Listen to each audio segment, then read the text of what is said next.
Great video there to get everyone fired up for tonight's preseason game, the Texans and the Vikings. And now let's bring in the third member of the broadcast crew, Randy Shaver. Thanks, Ari. While most of the starters will watch from the sidelines tonight, many of the prime backups will play and see some extensive time, including Everson Griffen. A few days ago, the Vikings moved him from defensive end to outside linebacker in practice. They experimented with it. They liked it so much, you're going to see Griffen play half the time tonight at defensive end and the other half at outside linebacker. They love his athleticism at 6'3", 273 pounds. So either way, you're going to see Everson Griffen on the field a lot tonight. Back upstairs.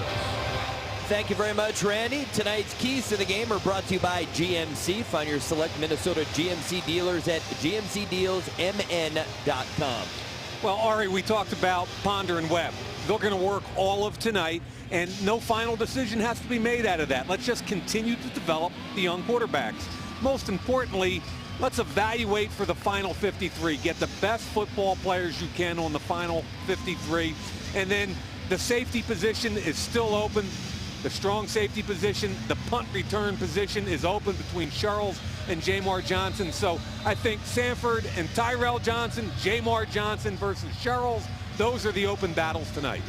Neil Rackers to kick it off. Court Parks is deep, and here we go. Court Parks has shined in the preseason. Across the 20, there is a flag as he gets up to the 34-yard line, but there's a flag back at the 29-yard line. Dominique Barber with the tackle for the Texans. 40 yards on the return, but I got a feeling this is coming back.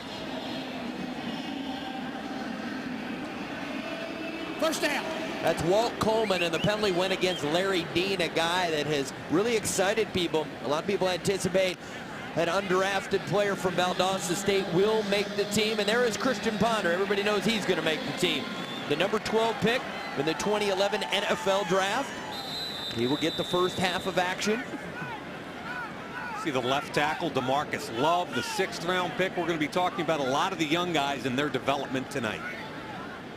Camarillo in motion. They keep it on the ground, and a gain of 3 yards on the play. Now, Christian Ponder, we saw that late drive a week ago, Mike, and it was exciting to see him run that 2-minute offense. And within that, what we saw once again was his comfort level outside the pocket. Rolling, hitting a wide receiver for a 22-yard gain.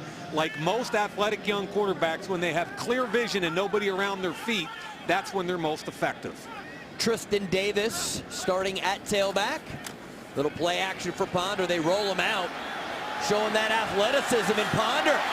And he dives forward for the first down. Speaking of athletic young quarterbacks, right? And the only starter, Herrera, is in at guard. Herrera, you can see 64 pull. Ponder's out on his own, makes a defender miss, eyes down the field, but athletic enough to pick up the first down. Really good athletic play by Christian Ponder. 1st and 10 for the Vikings. The 3 tight end bunch in motion. That's Reisner in motion. The give to Davis. And Davis is stood up at the line of scrimmage. You know, Ari, interesting that Anthony Herrera, the only real starter in there right now. And the reason being, he missed most of training camp until last week. He really solidifies that right guard position because Chris DeGear came in overweight. Kustra went on the injured reserve. And without him at right guard, Bill Musgrave in this offense is going to struggle. So they need to get him some quality reps and some conditioning work. 2nd and 9. Ponder to throw. Feels pressure, scrambles, and a run again. First down and more as Ponder out of bounds at the Vikings 43-yard line. 12 yards for Christian Ponder. When in doubt, you pull the ball down. Now there's a tight bunch over here. That's where he wants to throw it. Man coverage. I thought he had, looked like Burton down the field open. But again, when you're an athletic young quarterback and that first look isn't there, typically you pull it down and go. And Ari, it's really hard to kind of argue with 2 first downs using your feet. That's exactly right. Camarillo in motion. And some movement there as Lewis came across, number 97 for the Texans. Encroachment, number 97. Defense, 5-yard penalty. Still first down. Good situation now for the offense. 1st and 5. They're moving the ball effectively, mostly with the legs of Ponder. And you know what I'd like to see, though, Ari, is I'm complimenting him on his ability to move the chains. And that's really what it's all about, his production. But I would like to see him in the pocket make some throws. 1st and 5.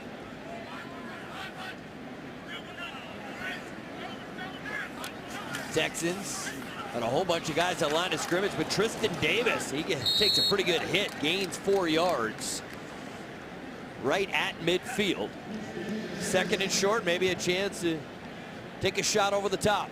Fullback D'Imperio, bubble guy, trying to get a block in the hole, but from the inside out. Good play by the Texans. See a DB flowing, the linebacker. D'Imperio, when you look at the Vikings offensively, you kind of group the tight ends and fullbacks together when you try to decide who's going to make the 53, because sometimes they're interchangeable.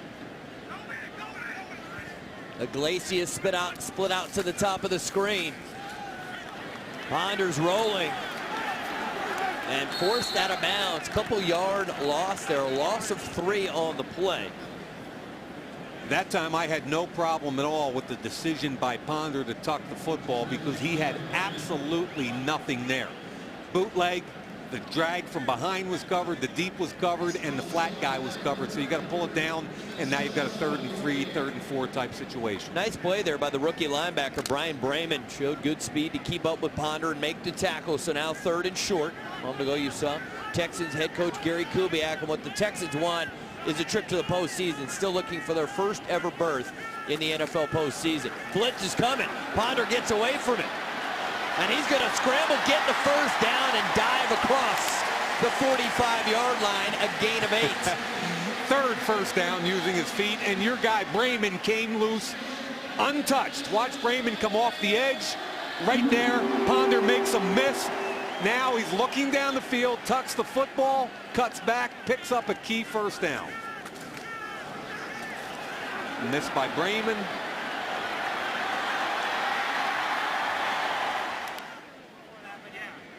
First and 10 for the Vikings. Robinson now in at tailback. Ponder wants to throw. Step up, get rid of it, and incomplete. See, that's the one I want him to hit right there. In the pocket, stepping in and throwing that comeback. I know he can run. Sometimes he speeds up his mechanics because his read is late. Put it out there. Yeah, hold against the Vikings. That's going to back him up to 10 yards. There you see Donovan McNabb and Joe Webb alongside head coach Leslie Frazier. I think for Vikings fans, seeing how cohesive the offensive line was a week ago and watching Adrian Peterson, watching McNabb to Berrien, a lot of reason for optimism after seeing the performance a week ago. It's Robinson. And maybe a little bit more than a yard on the play. There's Bernard Berrien, and everyone's hoping that he can have a connection with McNabb, and they showed it last week. I've been saying all summer camp and training camp, Ari, that the key to this Viking season is the outside receivers making plays. They've got to win one-on-one. Why? With 28 at tailback, McNabb's going to have all kinds of play action opportunities. And you got to take advantage of your outside receivers. 2nd down, 19 yards to go. 4-man rush. Ponder throws, and he misses Rudolph. The defensive back was right there close to make the play. Sherrick McManus. It's Sherrick McManus, and he's had a really good camp for the Houston Texans. He's a guy that's in his 2nd year that's really come a long way since college. Well, I saw him at Northwestern, and he made some plays in college when I was working at the Big Ten Network. He almost single-handedly brought the Wildcats back in a win against Purdue. He's a fun player to watch, McManus. Okay, here's 3rd and plus or minus 20. This is a difficult situation right here. Look what they've got. Probably get some motion from the tight end out of the backfield. Ponder gets it to Camarillo, and Camarillo breaks the tackle. And then McManus, the tackle. They don't get back to the original line of scrimmage. And the Vikings will be forced to punt. Here's what you want to see is Kyle. Good effort by Camarillo.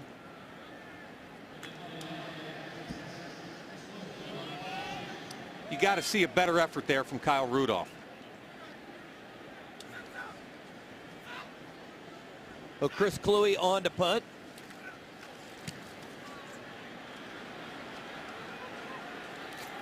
No fair catch.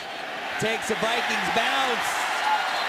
And the Texans will start out at their own 1-yard line. Great job from Chris Cluey and Eric Frampton. The Vikings, this is just great work. Jamarcus Sanford was down there as well.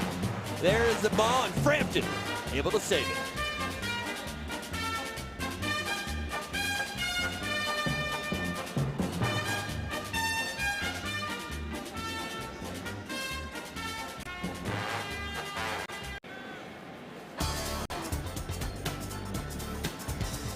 Time now for Making an Impact, presented by the Minnesota Lottery. And Leslie Frazier, 13 seasons as a coach in the NFL, and he's won a Super Bowl as a player with the Bears in '85.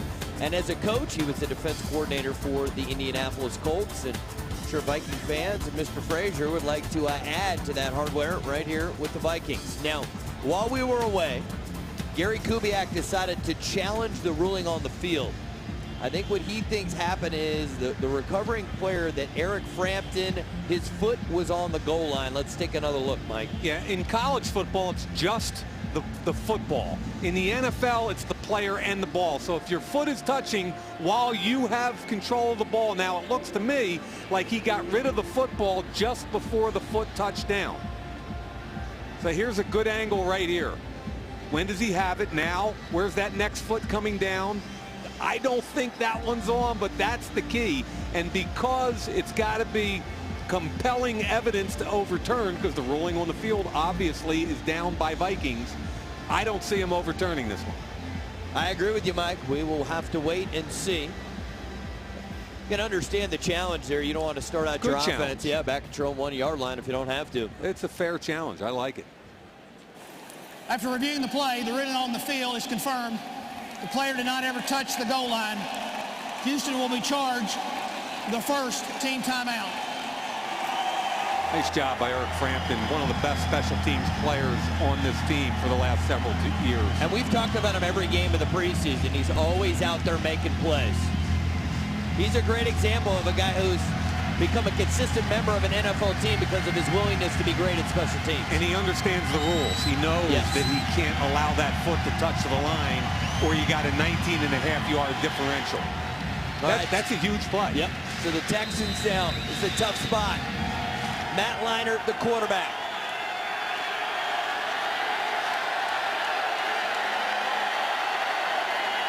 Keep it on the ground. Obadiah. And no place to go. No gain on the play. Vikings snuck an 8th player up into the box. Mistral Raymond late, anticipating the run, which they got. And there is Everson Griffin, who Randy told us we're going to see at multiple positions tonight, both at defensive end and at outside linebacker. And also look at Christian Ballard down there. He's playing defensive end, so he's playing multiple positions as well. Leinart with time gets rid of it, and it's incomplete. Good coverage there from the Vikings. Sherrill's.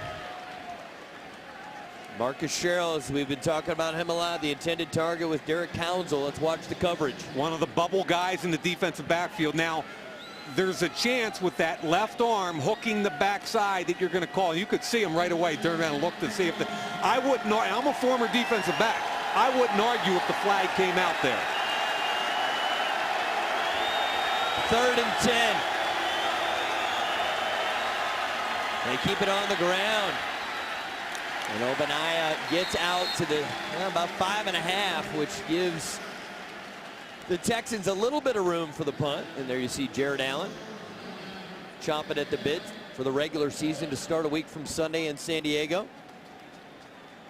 Jamar Johnson, who you were talking about, the keys to the game, the battle to be the punt return guy. So Jamar will be the first guy to get a chance here as he waits at midfield. It's one of the ironies of the final cutdown is Jamar Johnson's a wideout. Marcus Sherrills is a corner, yet they might be fighting for the same roster spot, which is the punt return guy. Punt's not a particularly good one. Johnson trying to get to the outside. And he will be tackled at the Texan 42-yard line. Brian Brayman, the tackle for the Texans. 39-yard punt, 2-yard return. Look at these guys doing battle, Mike. Trying to make the team. Oh, you gotta love it. That's great.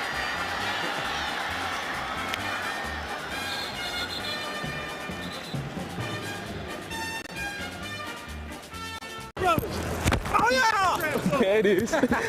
There it is. On the sideline, they won the national championship in men's ice hockey. It's impressive.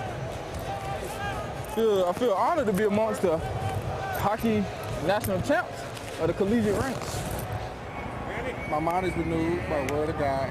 Therefore, I forbid thoughts of failure and defeat to inhabit my mind. I love that, dog. Ephesians 4:23. Catch exclusive Wired Sound all season long at Vikings.com. Ponder to throw. With time, looking for Rudolph, and a little too much on the throw. Rudolph in a little bit of space there, Mike. There was a window to make that play. You got to throw that. You got to make that throw. That's an NFL window. It's open. It's available. You got to hit it. Play action, footwork, stares it down. Now, there's a hole there between the corner and the safety. It's not an easy throw, but it's an NFL stick throw, and you got to make that one. A little bit high, you got to step up and stick it. Ponder 1 of 3 on the night for 10 yards, but he has carried it 3 times for 28 yards. It's Robinson. And not much push up front by the Vikings. A gain of 2 on the play.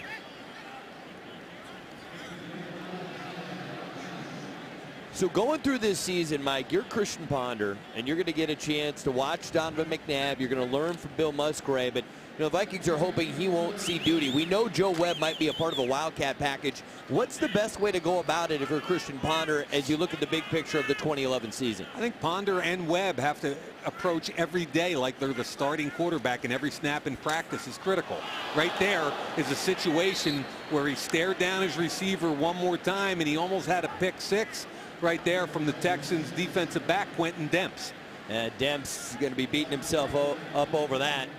He makes that catch. He's still running. So Chris Cluey on for the extra point. Wake up, Wolf. On for the punt. Trendon Holiday is deep for the Texans.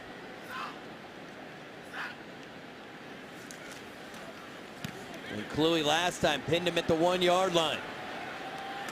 And this one goes out of bounds. Boy, the maestro. 37-yard punt, no return. Chris Cluey, for the second time, pins the Texans deep.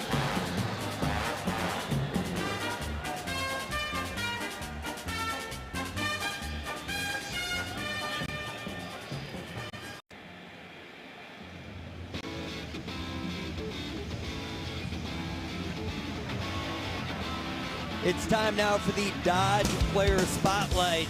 Chad Greenway, team leader in tackles with 144 last year. He has led the Vikings in tackles the last 3 years. And Mike, I think it's fair to say this guy's due for a trip to the Pro Bowl. Yeah, he really is. And remember, a first-round pick out of Iowa, had the ACL his first year. He's gotten better each and every year. He's tremendous in the pass game, and he deserves a Pro Bowl recognition. Obaniah, the ball carrier. And he's across the 10. He gets to the 15-yard line, gain of 12. And one of the things that we love to do during the 4th preseason game is talk about above the line and below the line. And Mike Mayock has spent time looking at the roster. We'll first focus on the defensive line. And the guys above the line you think are locks to make the team. Yeah, these guys on the left side are the starting 4. And I think Evans, Griffin, Guyan, and Ballard have made it. Awasam, DeAndre Reed, Tremaine Johnson, Styles White, I think they're the guys that are fighting for a position there. You'd probably like to get DeAndre Reed on practice squad if you could slide him through. Leinart sets up the screen there to Garrett Graham, and Graham is tackled at the 20-yard line after a gain of 5.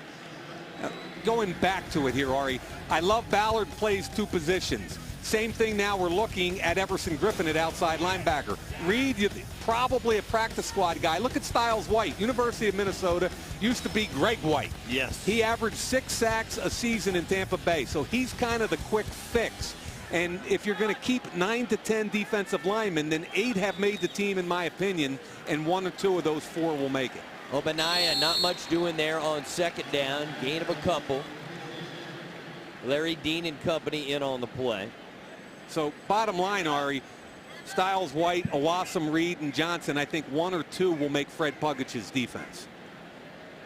They'll keep 9 to 10 defensive linemen. And when will these players find out whether or not they've made the team? Probably a lot of them tomorrow. The deadline is Saturday. They have to be down to 53 at 6 p.m.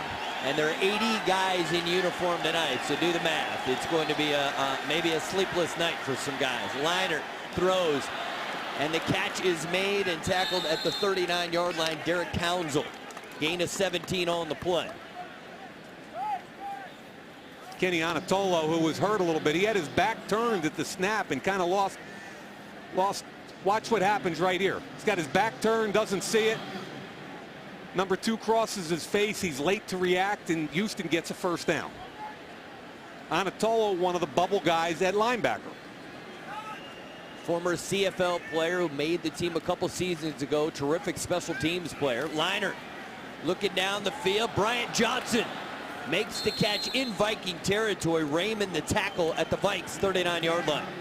Same play they had trouble against last week, Dallas. There is a clearing receiver that runs a post route.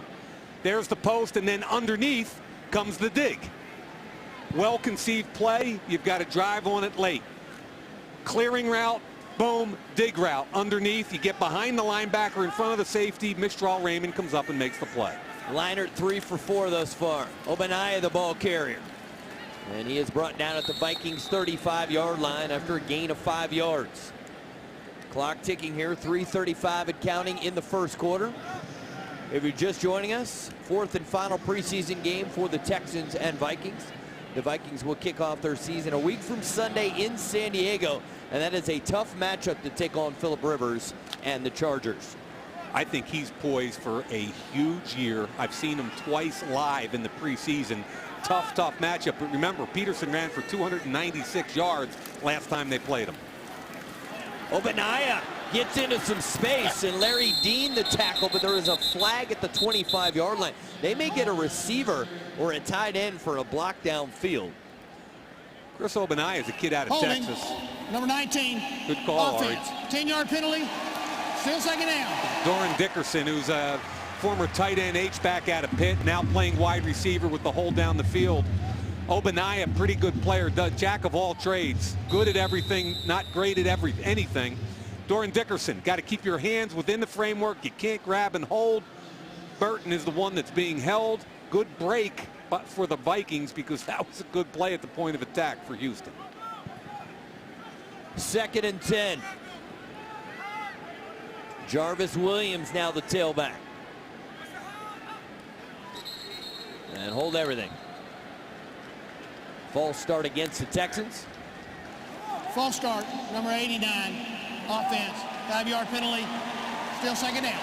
It goes against Bryant Johnson. So now the Texans hurting themselves with penalties. They had a pretty nice drive going. Yeah, keep in mind, both teams with their backups. I mean, the tailbacks for Gary Kubiak's squad or Arian Foster. Ben Tate has had a phenomenal preseason. Yes, Derek he has. Ward we haven't seen. So Obanaya, mostly a special teams guy, is getting all the carries tonight. The Texans did not struggle offensively a year ago, averaging over 24 points per game. And Leinart, when he finally just dumps it off to Derek Counsell, gain of 6. But that's where Leinart doesn't have the athleticism that you see from Joe Webb and Christian Ponder. Either one of those guys for the Vikes probably would have taken off and run in that situation. Big play for you. Get Joe Webb on that edge, it's all over. Ponder does a great job also, but that's not what Leinart is. Right. He's a pocket guy, and to me, Joe Webb, there's going to be a package of plays every single week for him. And when if he takes care of the football, they'll trust him more and he'll get even more plays. But he's a big play waiting to happen every time he gets a snap. 3rd and 9. Leinart with time and too much on the throw and almost an interception. Tyrell Johnson right there. Can't make the play. Dig route was open. Ari, you and I have talked about this. When's the last time we saw a safety make an interception here in Minnesota? Maybe Darren Sharper. Ball's high and behind. It hits Johnson right in the hands. Those are key turnovers. You catch that football and run 30 or 40 yards with it, it's a huge game changer. You don't get that many opportunities, so you got to take advantage of the ones you get. Tyrell Johnson, he was the highest pick for the Vikings when he came out in the 2nd round a few years ago. Jamar Johnson waits inside the 10. And he'll field it right at the 10. And Jamar looking for some room, and he gets it to the 17-yard line. 28-yard punt, 7 on the return. And here again, I'd love to watch the Jammers working hard on special teams.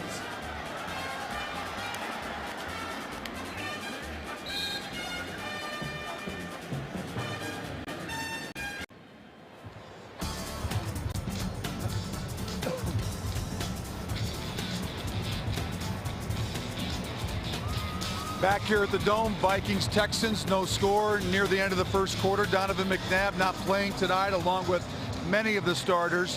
What are you looking at tonight, and how do you help these 2 young quarterbacks as they go through the process of playing and trying to decide who's going to be the backup? Well, I think it all starts with just continuing to provide confidence for them. Going through a great week of practice of last week preparing for Dallas, or I should say preparing for Dallas, and then having a short week preparing for Houston. These guys' confidence level is at a high right now, and I think this is an opportunity for these guys really to display what they've been working on all throughout the offseason. So obviously you not playing tonight, getting yourself ready mentally and physically for San Diego next week. Just talk a little bit about that preparation now as this game ends, and then the mindset maybe changes a little bit to get ready for the regular season. Well, you know what? I think leading up into the game against Dallas, our mindset was changing, preparing for the regular season. That's the way that we approached that particular game, because knowing that we were going to play a lot longer. Yep. It was important for us on the offense to really get a good start early, and we were able to sustain drive, come out with some points, and I thought all throughout the game we were able to move the ball consistently. Now it's really focusing on converting 3rd downs and getting points, and I think you know, that was kind of something I think not just on offense but defense as well, for guys really coming together and really making things happen. You know, I think now for us, the guys that aren't playing, it's important that we continue to push these guys that are out here so that they can really relax and have fun. Last question, despite not having mini camps and OTAs and all those things, what's your comfort level right now with this offense? Well, you know what, you know, it's easy to sit here and say we're right where we want to be. You know, obviously not going through OTAs, it's kind of hard to measure kind of where you could be if you had OTAs. But you know what, to be honest with you, I think we've progressed over time ever since we started. It was a great start for us in camp in Mankato to come here and really continue to keep our foot on the gas. But, you know, we have some time. We're going to take full advantage of it this week for guys to kind of heal up and get ready to go out to San Diego. It's going to be a tough task for us. All right. Thanks, Donovan. Thank you. Back upstairs. Thank you very much, Randy. Thank you very much, Donovan McNabb. And one of the things we saw while they were talking, a very nice play, Christian Ponder hooking up with Greg Camarillo. What a surprise. Where did he make it? Out on the run, clear vision, nobody around his feet. His accuracy on the run is outstanding. What I want to see him do is make those stick throws in the pocket. And we'll see more of Christian Ponder. He's expected to play the entire 1st half. So 15 minutes done at Mall of America Field. Still no score.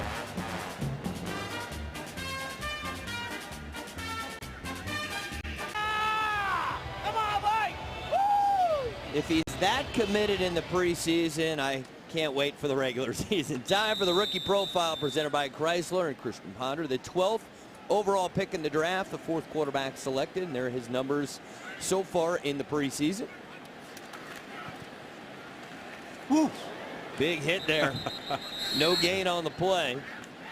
And again, like we talked about before the game, this game isn't about the starters, but it's about guys getting stuff on tape, and Tristan Davis just took a pretty good lick right there. Let's take another look at this here. Yeah, there's a cross X stunt right there, and look at the hit at the point of attack. That might have been Xavier Adebe, the inside linebacker, but both linebackers crossed. There was some confusion up front and big hit on the back. Christian Ponder so far 3 for 6 for 31 yards. Bill Musgrave loves this tight bunch stuff. Motion out of it. Rudolph's going to be a key guy in that bunch set. Blitz is coming. Ponder gets rid of it, but Johnson fell. Johnson trying to make the cut out of his move, slipped. So no chance on the play, and the Vikings will be forced to punt.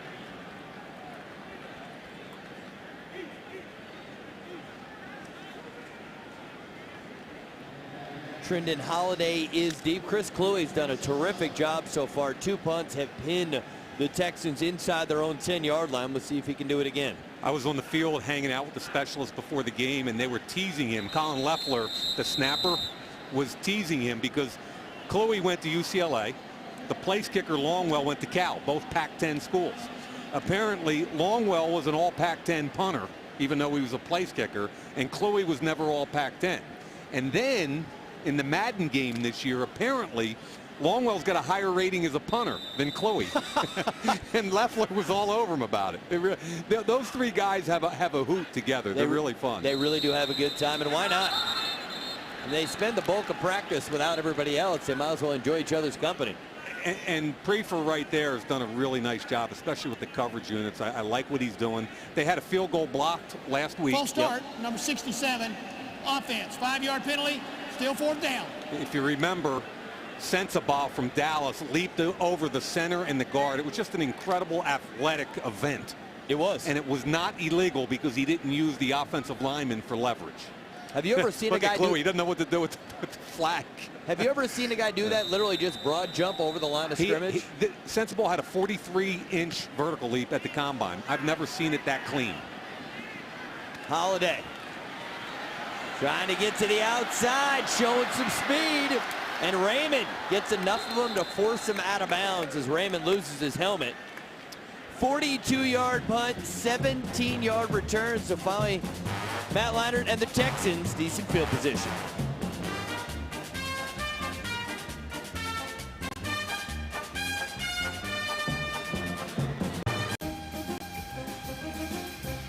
Vintage Vikings, Ahmad Rashad played for the Vikings from 1976 to 1982. The 1979 Pro Bowl MVP, and he finished his career with 495 catches and 44 touchdowns. Ari, I got a trivia question for you. What was his name coming out of University of Oregon before he switched it to Ahmad Rashad for religious reasons? Well, I have to be honest, it's on the sheet of paper I have. Okay. Look at the reverse. Wow. Loss of backside contain there. It was Bobby Moore was his original name. Gain of 15 yards on the play there. That was Doran Dickerson, the converted H-back, who's now a wide receiver, ran sub 4.5 at the combine. Now, backside contain, where is it? Bad eyes right there. Can't tell who that was. I think it was Larry Dean. If it's Larry Dean, he's got a penalty tonight and a loss of backside contain. He's been one of the guys that's really, really flashed this training camp. You'd like to see him finish strong. 1st and 10. Leinert's going to get hit on the throw. That's a fumble. Loose football. And waiting to see who has it. It appears the Texans maintain possession. Your boy Styles right off the edge. Left tackle couldn't block him. Styles White, remember, averaged 6. Here he comes right off the edge, beats the left tackle easily, averaged 6 sacks a year for 4 years in Tampa.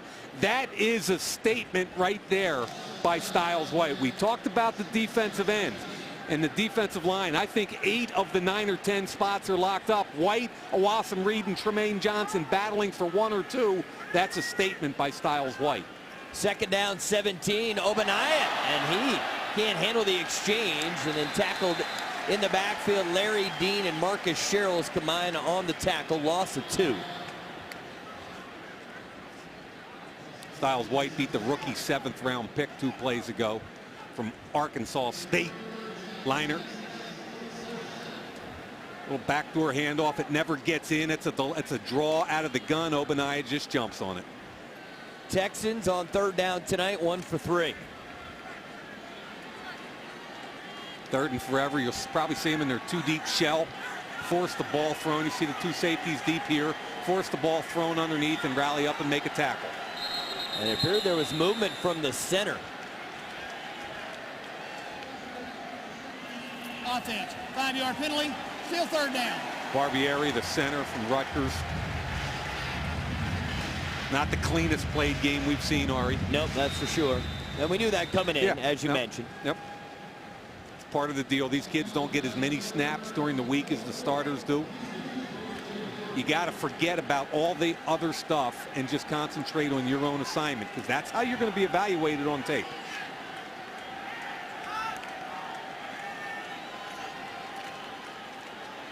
Ogbonnaya into Viking territory and tackled at the 46-yard line. 13 yards on the carry for Ogbonnaya. Vikings coming up the field looking for pass. Watch him rush up the field. They gash him inside. Good block backside by the tackle right there on the linebacker. Boy, that was a good block, opening up the hole. 4th down and 12. Jamar Johnson is deep for the return. Brad Maynard on to punt. Brad Maynard in his 15th season in the NFL. And Johnson from his own 10. And brought down at the 14-yard line. Nice job from the Texans. 36-yard punt. 4 yards on the return. And we've been focusing on this all night. The jammers. Cord Parks, Raymond, a helmet comes off. And look at it, no fear for 26. Get right in there.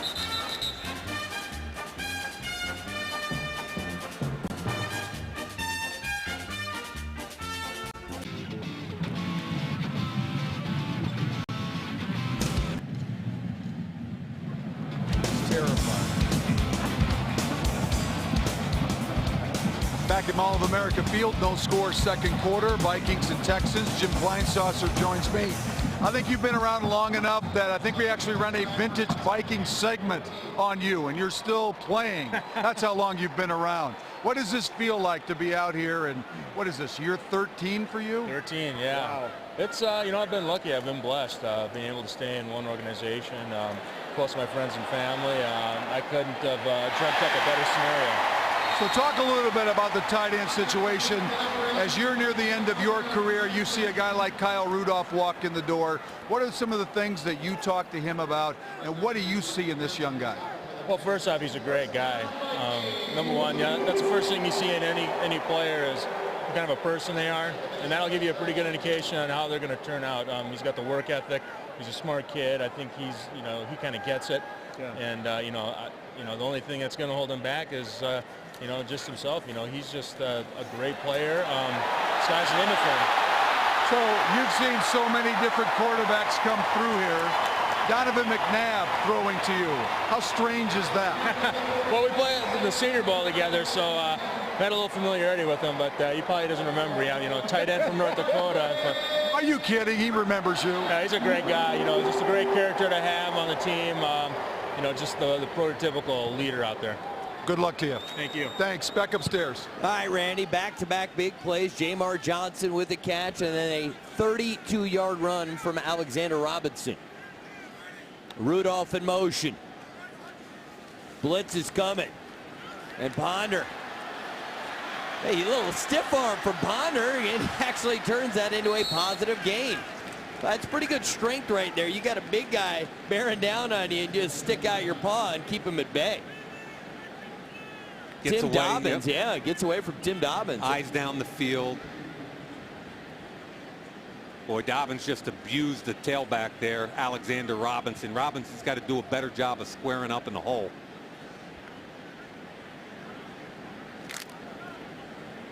Second and 9 for the Vikings.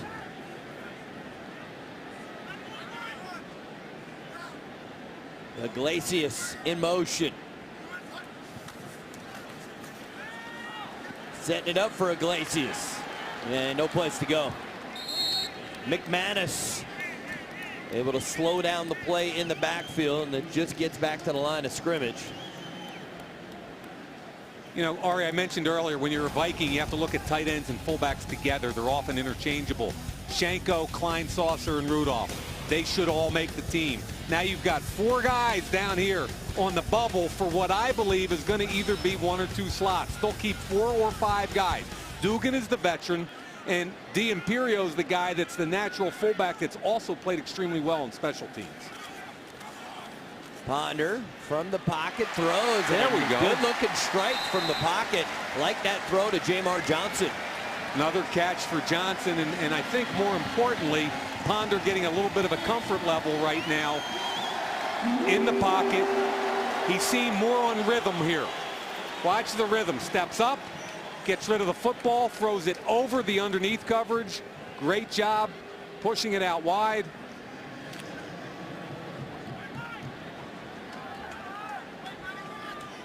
First and 10.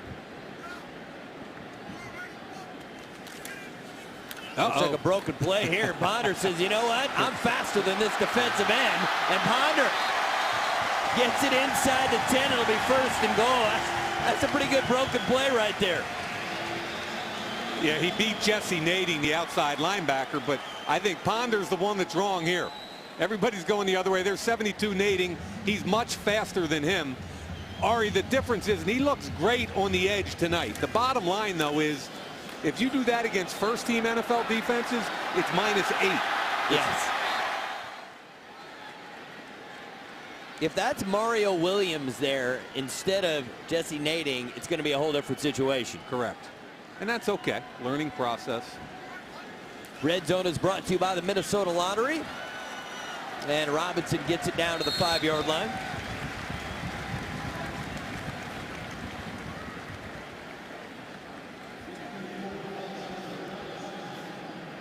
I like what I'm seeing out of Ponder on this drive, showing some different things, and even the play that was busted, he turned it into something positive. The second and goal, there's Coach Musgrave, and there's Coach Frazier. Tight bunch set. Ponder looking, throws, cut, touchdown, Vikings, Kyle Rudolph.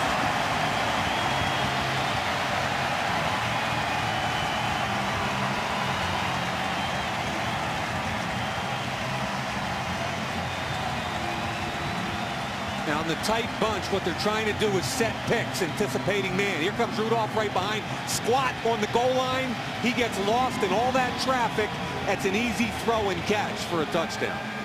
Iglesias did a nice job there of just kind of taking the defender out of the play and leaving Rudolph untouched for the touchdown.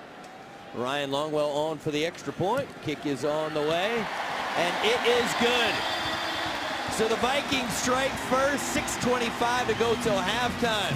Ponder, the 5-yard touchdown throw, first-round pick to second-round pick. Vikings lead 7-0.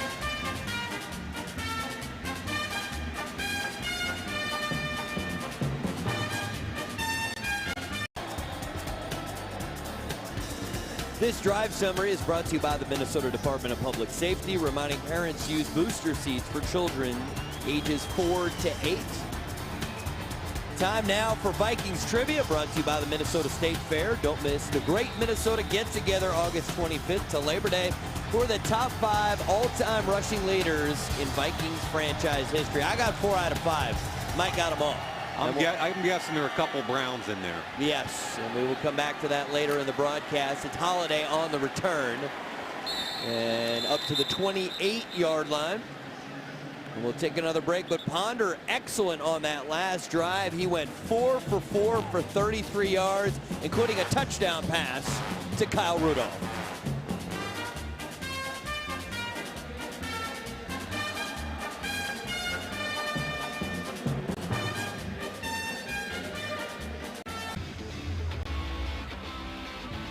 Tickets are still available for all Vikings home games this season as a special promotion with Verizon. We encourage you to like the Vikings on Facebook and take advantage of an incredible discount ticket offer, which is currently available to all of our Facebook fans at facebook.com/Minnesota Vikings.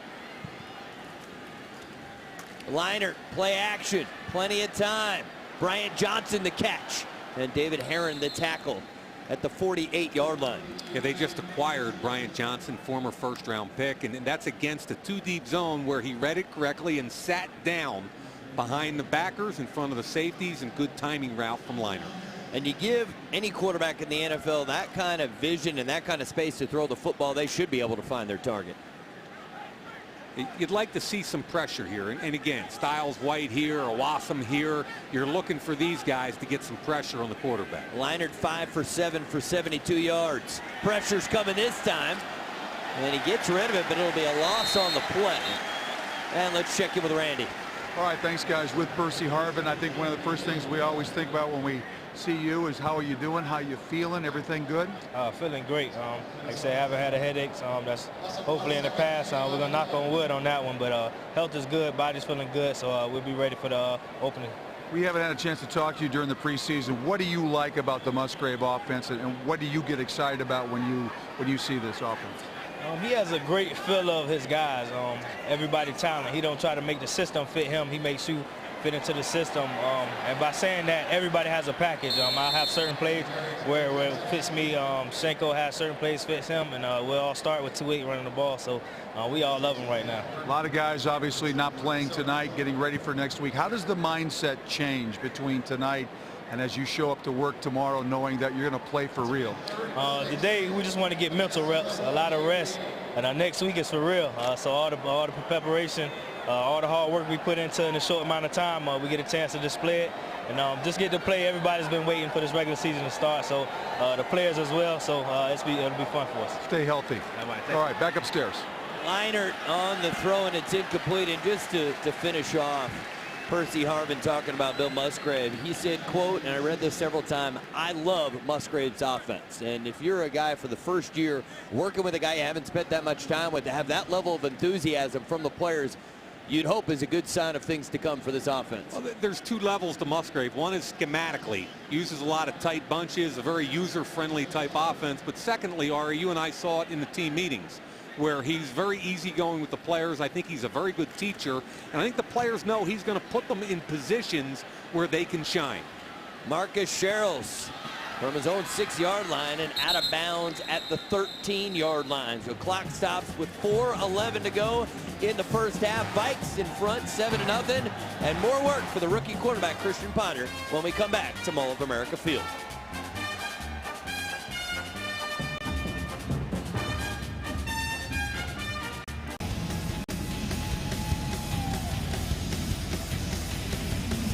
Next up, making an impact, presented by the Minnesota Lottery. Bill Musgrave, we were just talking about him, and Mike, he did a very nice job in Atlanta as the quarterback's coach, working with a guy I know that you believe is one of the great young quarterbacks in the NFL, Matt Ryan. But Bill seems to have very quickly fit in around here and got people feeling good about the potential here.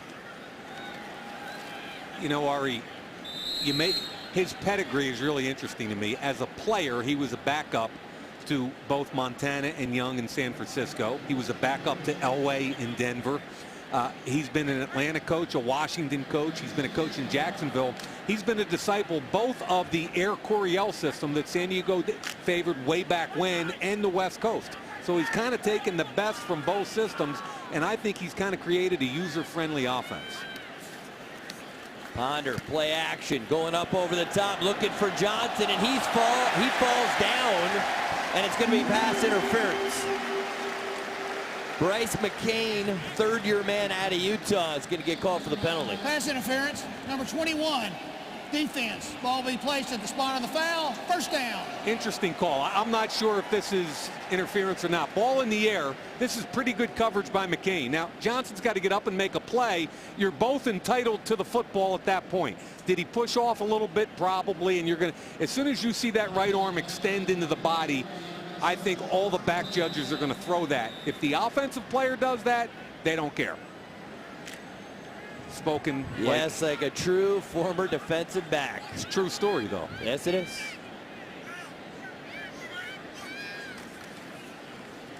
Backside. Ponder, yeah, he's in trouble. He sensed it, and Ponder turns it into a positive, out of bounds with a first down. That speed came in handy there because those guys were bearing down on Ponder. Yeah, he felt Tim Jamison coming from behind. From the backside, Jamison right there. Good feel. Great acceleration.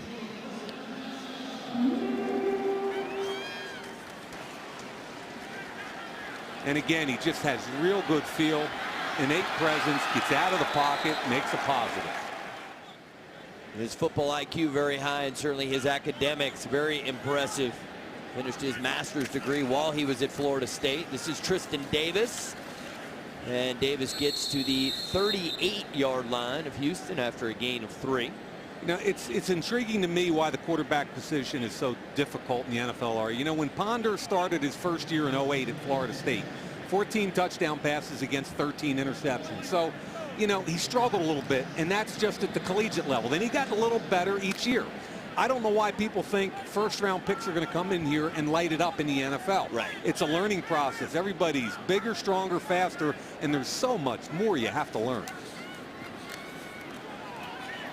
That's incomplete. Almost a chance there for a pick. Mike, do you think that part of what's going on with people's expectations at a rookie quarterback results because of Matt Ryan and Joe Flacco, the fact that they came in with teams and were able to be successful early? Yeah, and here's the throw you want to see him make. Yeah. Okay, hang defender, you got to drill it over his head in front of the corner. Ari, your point, the quarterbacks that excelled as rookies, Flacco, Ryan, Sanchez, had great running attacks and great defenses. They took the pressure off the rookie. Vikings are 2 for 5 on 3rd down. Ponder from the shotgun with time. Throws across his body. It's caught by Davis. Somebody lost a helmet. One of the Texans there. A lot of helmets coming off tonight. And there is a flag all the way back in the Texans secondary at the 21-yard line. It was Damian Lewis that forced them out of the pocket, 97. After the play was over, personal foul, 63, offense, 15-yard penalty, 4th down.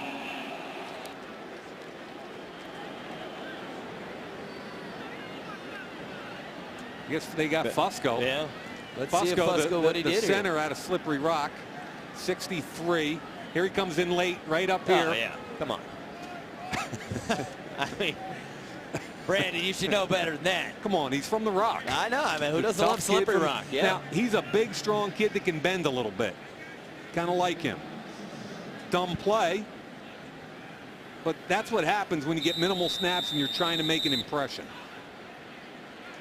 Chris Cluey on the punt. Twice tonight he's pinned the Texans inside the 10. And this will be an attempt at a fair catch, and it is made at the 11-yard line. So that's where the Texans will go to work. 2 minutes and 6 seconds to go here in the first half.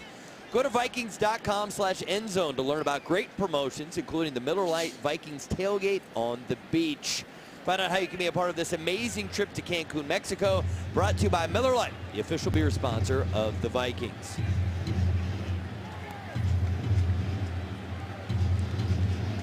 So Matt Leinart and the Texans offense. Probably time for one play here before the 2-minute warning. As you see, Bill Musgrave for a moment ago was doing some tutoring for Joe Webb and Christian Ponder. And we will see Joe Webb in the second half. See, look at Ballard. Now he's playing inside. He started out the game at defensive end. Here he is right there at defensive tackle. You love players like that.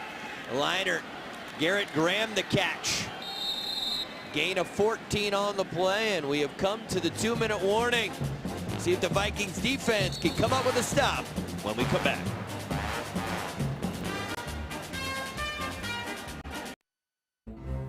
Vikings preseason football is brought to you by Miller Lite, the official beer sponsor of the Minnesota Vikings. U.S. Bank, all of us serving you. GMC, find your select Minnesota GMC dealers at gmcdealsmn.com. Sports Authority, all things sporting good. Beautiful night in Minneapolis, a little bit sticky and hot as Leinart gets it to Graham, and Graham is tackled at the 30-yard line by Kenny Anatolu and Brandon Burton. Gain of 6 on the play. 2-minute drill now by Matt Leinart. Vikings up 7, playing a loose zone. This will go against the Texans. False start, number 70, offense, 5-yard penalty, still second down. Cole Pemberton, second-year player out of Colorado State. Now, this is where I always talk about situational football, situational awareness, but also somebody stepping up and making a play. And we've talked incessantly about the safeties, and you know, head coach Leslie Frazier was a defensive back. Love to see these guys step up and make a play. Force the ball to get elevated. Let's see if a safety can get involved. Blitz is coming. It's picked up, and Good the hit. catch is made. It's a good hit. Jeff Mayle makes the catch, the rookie out of Oregon. Frampton. He paid for it. Talk about a safety making a play. They rotated to a single high safety. And watch what happens with the late rotation. And there comes the drive on the player. Frampton, nobody's ever questioned his toughness. Special teams player. Big hit. Third down. The Texans 1 for 5 on third down tonight. The Vikings still have all 3 timeouts. If they don't pick up the first, we'll see what they elect to do. But Bryant Johnson makes the catch, and the drive will continue for the Texans. Oh, I thought there was an offsides there. Good throw and catch with Leinart. Yeah, there is a flag down. Yeah, I thought the nose tackle jumped off sides. Illegal shift, 2 men moving and not resetting. 5-yard penalty, still third down. So it goes against the Texans. They have struggled with penalties here in the first half. Now a chance here for the Vikings defense to come up with a stop. And as I just mentioned, with 3 timeouts, maybe a chance to get the ball back. We saw Ponder at the end of the game against Dallas. He may get another opportunity here before the end of the half. Houston now with 7 penalties for 63 yards. 3 wide receivers in the game. Nickel package for the Vikings. Charles playing the nickel. Blitz is coming. And Hill couldn't get there in time. Graham makes the catch and gets the Texans all the way out to the Vikings 43-yard line. 17 yards on the play. Nice job picking up a blitz. Watch what happens. Cross stunt. And here comes the safety, Ryan Hill. Leinart does a great job of understanding where the free runner is. Gets the football out. A Wassam 67 is a defensive end in a fire zone blitz. Difficult for those defensive ends to drop off in coverage and really understand where they belong. If you can pick up the blitz, you can complete the pass. 1st and 10. Leinart throws, and that is caught. They're making some nifty moves as well. The Houston receivers 14 yards on the play. It was Holiday who made the catch. Holiday on the catch. David Herron missed him. Matt Leinart all of a sudden looking pretty good here. 2 really good throws. And Leinart dumps it off to Jeff Mayle, and I wonder if the Texans will use a timeout here, and they will with 34 seconds to go in the half, which gives me a chance to remind everyone of a couple things. One, our Vikings Weekly host, Ann Carroll, will host a halftime show. She does a great job. Want to stick around at the half. And then for the third quarter, Vice President of Player Personnel, Rick Spielman, will join us. And if you were with us during the second preseason game, always fun to hear Mike and Rick talk some football. Tickets are still available for all Vikings home games this season. As a special promotion with Verizon, we encourage you to like the Vikings on Facebook and take advantage of an incredible discount ticket offer, which is currently available to all of our Facebook fans at facebook.com/Minnesota Vikings. Look at Donovan over there having a blast. He and Ponder. He's always cutting up. It's one of my favorite things about him. I mean, I realize that football is big business and it takes a lot of attention and discipline, but you can also have fun, and Donovan always manages to do that.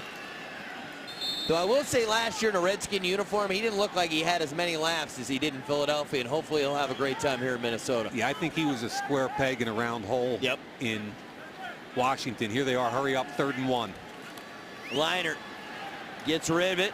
Obanaya the catch, and now the Texans inside the 25-yard line after a gain of 10. Take a look at news and notes from around the league, which are brought to you by FanVision. Learn more at fanvision.com/Vikings. Big news of the day, Chris Johnson, $30 million guaranteed 4-year deal. The Vikings this week looking at a deal for Michael Vick. That's Donovan McNabb's old hometown, but Michael Vick gets the 6-year, $100 million deal. And Drew Brees confirms that he's in contract talks with the Saints. And some of those numbers are misleading. I mean, I don't think Michael Vick's ever going to see $100 million in 6 years. It's more about the guaranteed money. I think sometimes agents like to pump that up a little bit, Ari. Yeah, I agree with you. So it'll be a 42-yard attempt for Neil Rackers in the preseason, 7 for 8. Actually leads all kickers in scoring in the preseason with 29 points.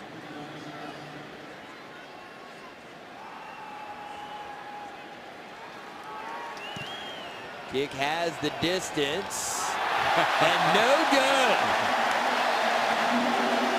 So the Vikings continue to shut out the Texans, and now just 5 seconds to go in the half. That doesn't happen to Neil Rackers very often. And it really doesn't matter, Ari, when it comes right down to it. He'd much rather miss this one than anything in the regular season. Gets really good height and elevation, pulls it slightly, bang, off the post, no good. And the Vikings will do the safe and prudent thing here, and they will just take a knee, and that will take us to halftime. So a good first half for Christian Ponder, as Ponder throws a touchdown pass, his first of the preseason. He hooks up with Kyle Rudolph. Big smile on the face of Christian Ponder. And the Viking fans enjoying the final preseason game here at Mall of America Field. So the Vikings will head to the locker room, leading the Texans 7-0. Again, make sure to stick around at the half, as Ann Carroll will host halftime festivities.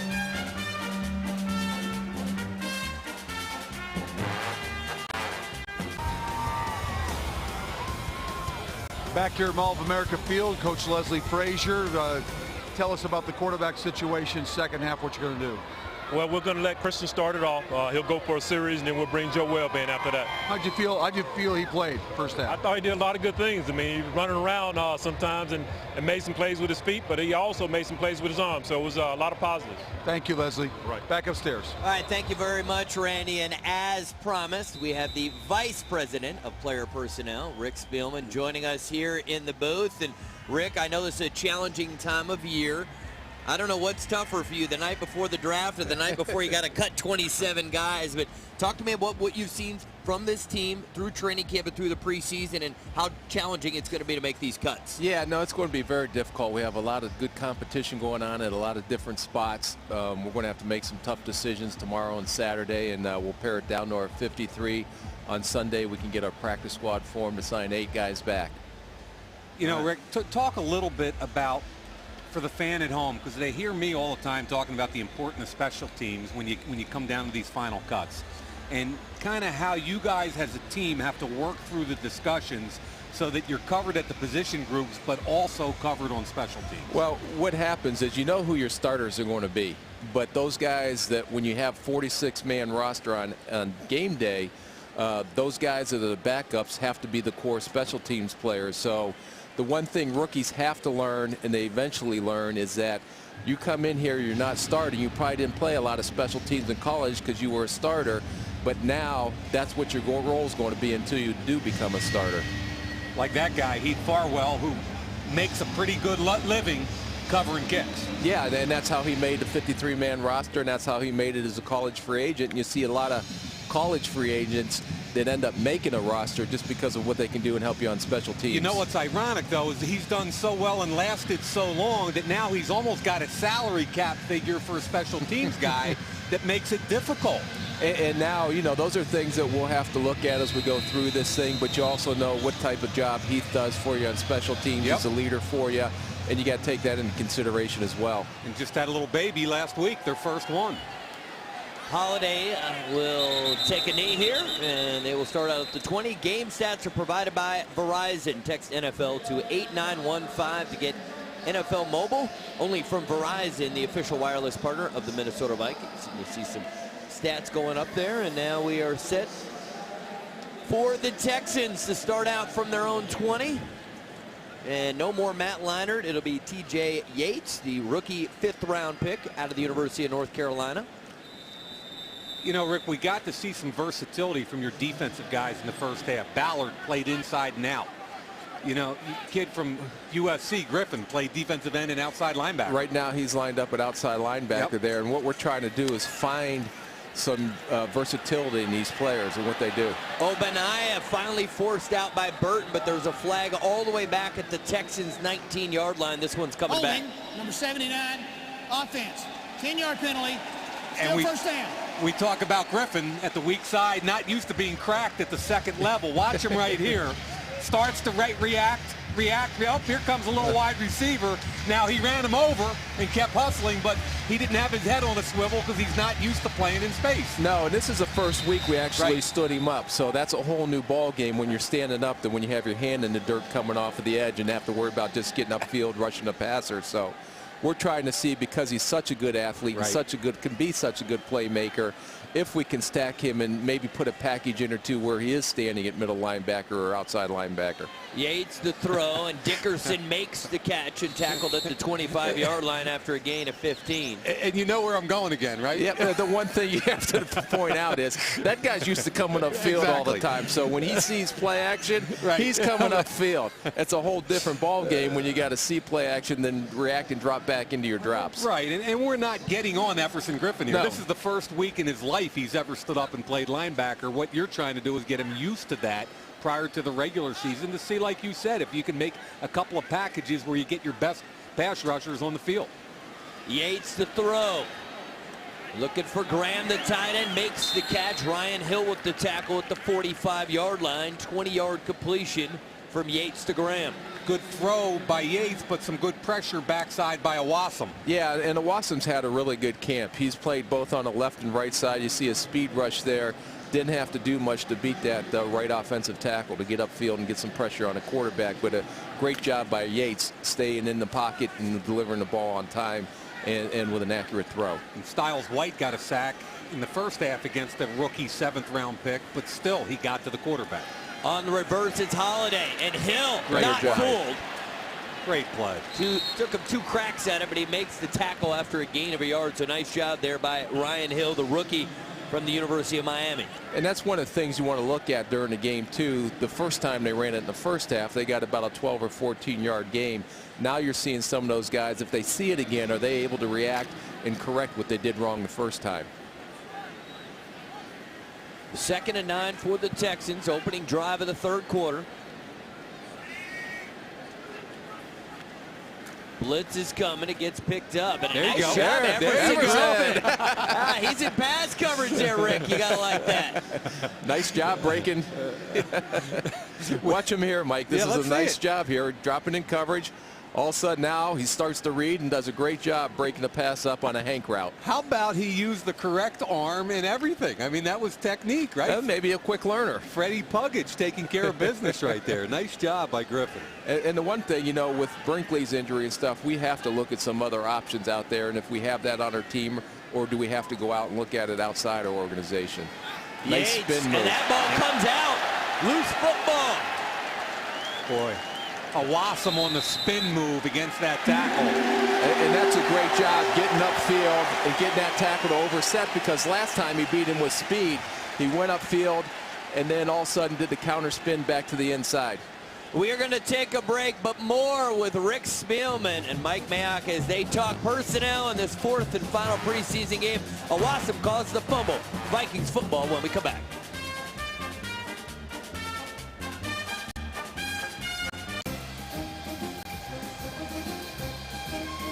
Vintage Vikings, Carl Eller, defensive end, 6'5", 250 pounds, and he was just a physical force on that defensive front.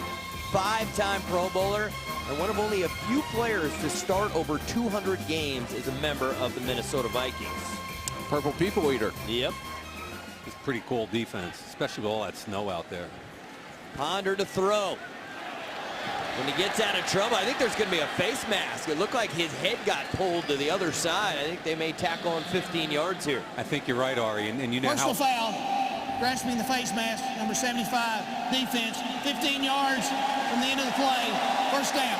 Hey, Rick, how do you like these numbers for Ponder in the first half? 8 of 14, 69 yards. Throws for a touchdown and rushes it 7 times for 56. He does a great job there trying to stay in the pocket, but the one thing that you're finding out the more and more you watch him play is his ability to escape and make some plays on his own, not only with his feet, but also being able to keep his eyes downfield and find some open receivers. Yeah, I think it's a natural progression for an athletic young quarterback. And, you know, when you get in trouble, as long as your eyes don't come down, as long as you don't squat and have your eyes come down, if you keep the play alive, you'll learn to develop that way. Caleb King, the ball carrier, his first carry in a Viking uniform, and he gets inside the 20-yard line. So the Vikings now in the red zone after a gain of 4. And Rick, there's an interesting guy, supplemental draft. Now, Right. Terrell Pryor was the only guy that went, but you signed him as a free agent. Yeah, He came in, he was at Georgia last year, did not get drafted in the supplemental draft, had to come out because of academic issues. But when you watched him in college, you've seen some of the things you just seen there. Has a little bit of vision, has some burst up through the hole, and had a nice little gain there for 4 yards. He was a highly recruited high school kid, wasn't he? Very highly recruited out of high school, and probably didn't have the career he wanted to have at Georgia, but they have such great athletes down there. Ponder was looking for Robinson and then ultimately just kind of throws it at his feet. Well defended by the Texans. Situation there where if he had a little better protection, he might have been able to drill that comeback to Jamar Johnson about 18 yards deep there. Yeah, and I think it was a designated boot pass to get him out there and to see if he can see anything open down the field where he's showing patience. And I would have liked to have seen him right here. Look at the comeback. You know, is it a wide open window? No. But in the NFL, that's kind of open.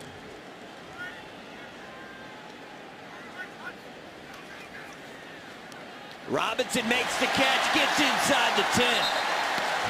Gain of 11 on the play. See your second-round pick come across to get the pass protection? Yes, yeah, and Rudolph's going to be a great pickup for us and going to help us win a lot of ball games. Here you see him.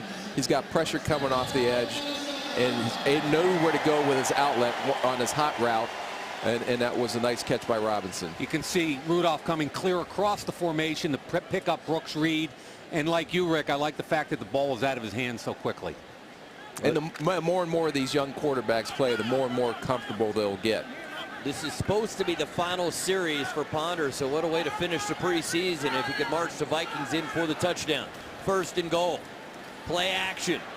Ponder looking, throws. It is complete to Burton. And out of bounds at the 4-yard line.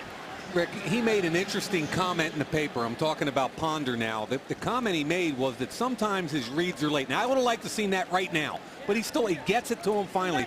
The comment he made in the paper was, sometimes I feel like I'm making my reads too slow.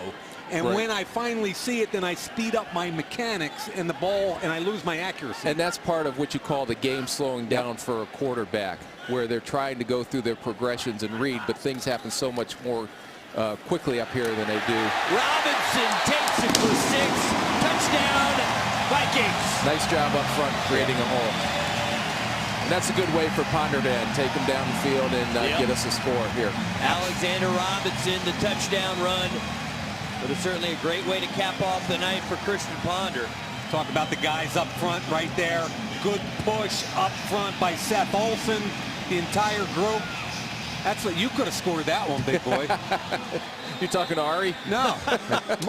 Ari can't drop his pad level. You can. That's why I'm not playing. I couldn't. Chris could. Right. My brother. Yep. Yeah, he could. Extra point is good. The Viking lead is 14-0. More with Rick Spielman when we come back.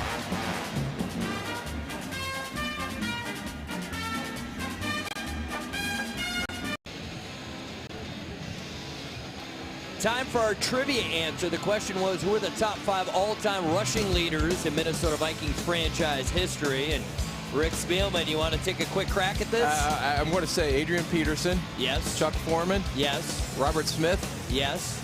Now I'm going to go Bill Brown. Yes. Think another Brown. Give me another Brown. North Carolina State. Well, now it's on the screen. Ted Brown. Ted Brown.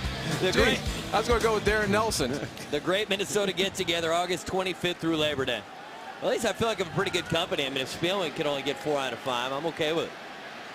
And as Holiday gets to the outside and returns it to the 26-yard line. There's Adrian Peterson. He'll be the all-time leader in rushing at the very beginning of the 2011 season. We'll be right back.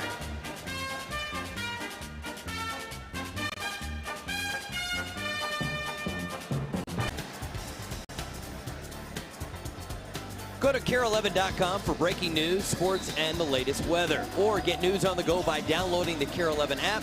KARE11 is the television home of the Vikings, and you can catch Vikings Weekly on Saturdays and Vikings Game Plan on Sunday. Texans. That was a couple weeks ago. Yeah, that promo gets you all nervous, doesn't it? It just rattles my cage. It's really hard to read those things. Yates the throw, and Bryant Johnson the catch. You know what's interesting to me, Rick, is with the proliferation of the spread offense in college football, it's a lot easier to evaluate a quarterback like T.J. Yates or your quarterback, Christian Ponder, because they came out of systems in college where at least you saw some of this. Under center, play action, turn your back to the line. Now you got to drive it 18 yards down the field. And those guys are a little bit more comfortable when you come out of the spread offense, not only from just seeing things down the field, but from their technique work with their feet when they're trying to set in a pocket, especially off play action. Obanaya just into Vikings territory. Styles White got a piece of him. Rick, walk the people at home through the whole practice squad thing a little bit. We know that on Saturday by 6 p.m. you got to be down to 53. And right. Sunday at noon you can start with the practice squad, right? What you do is you have to release all the way down to 53. You have to expose those players to 31 other teams. If they get claimed, you lose them.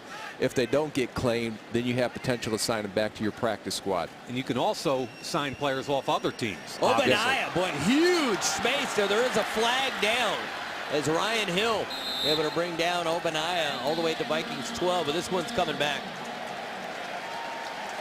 Holding, number 79, offense, 10-yard penalty, still second down. The 10th penalty of the game for the Texans. Got Cody Wallace, I believe, their center. Yep. Wallace right here, zone play, looking to get to the second level. I think he's in to guard that play. My bad. Yeah, held it on Fred Evans. Yep. Rick, what I also think fans are curious about is what's it like? How many of you are in a room? How does it? Are all the names on a board and everyone's sitting around and kind of giving their take on guys and then trying to come to some consensus? Yeah, we've probably evaluated over 700 guys this preseason. So when we get the wire on Saturday night, we'll be there till 3 or 4 in the morning going through each name, trying to determine if he's better than what we currently have, if that guy we'd like to bring in for a workout. Would we like to add him to our roster? Would we like to add him to our practice squad, or does he go in the boneyard? So we have 4 different buckets that we put him in, and then we'll have discussion with Leslie and with the coaches on what our scouts saw, and we'll sit there and evaluate those guys all night and verify what our other scouts have been on the road has seen during the preseason. Interesting to me, Rick, that last year, for example, Tampa Bay, who became a pretty good football team, ended up poaching a lot of practice squad players from other teams. Do you see that as a coming trend? Yeah, I think so, and especially with the salary cap now, because you can poach those guys. Now, if you poach them, nice job by Watson. Yeah. Watson with the sack. Putting on a show. This time he used a different move. He used what we call a speed to power move and then countered back to the inside. So he's showing a lot of this young tackle over here, a lot of different moves. That inside club with the right arm is exactly like you said, speed to power, Rick. Boy, he's just using them, isn't he? Very nice job finding and locating the quarterback in the pocket. Pete Hendrickson having trouble at right tackle. Marcus Sherrill's a chance at a return. And Sherrill's trying to get to the outside. Whoa! And Sherrill's was tiptoeing for a minute. Whoa! And out of bounds at the Viking 38-yard line. You like seeing a wide receiver make a hit like that? Devin Aroma should do just absolutely cleaned up a Houston Texan. Watch 19 flash and make a hit. Bam.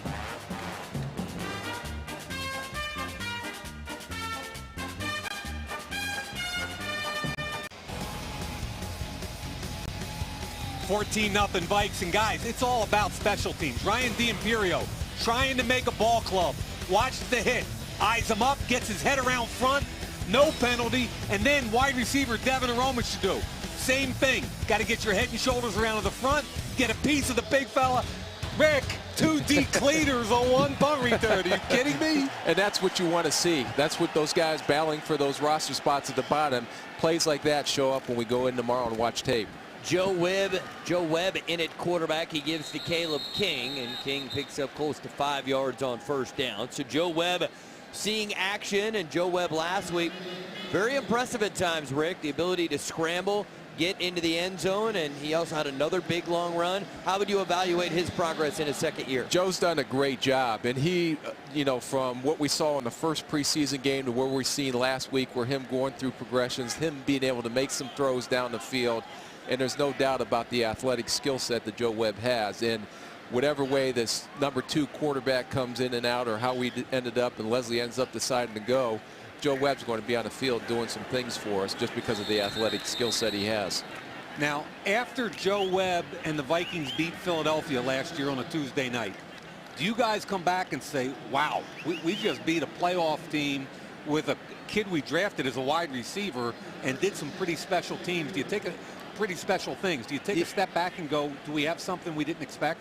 I think you do, because that was a big test for him, and Philly was playing for something at that time too. Yep. And to play on a Tuesday night, and for us to be stuck for 4 nights in Philly, not that that's not a great town, but know your company, Rick. Yeah, be careful. Yeah, be careful. That was good. Oh, I didn't know you were from Philly. Yes, and Robinson. You can't break that tackle. DB makes the play. It's now a little less than 6.5 minutes to go in the third, and the Vikings will be forced to punt.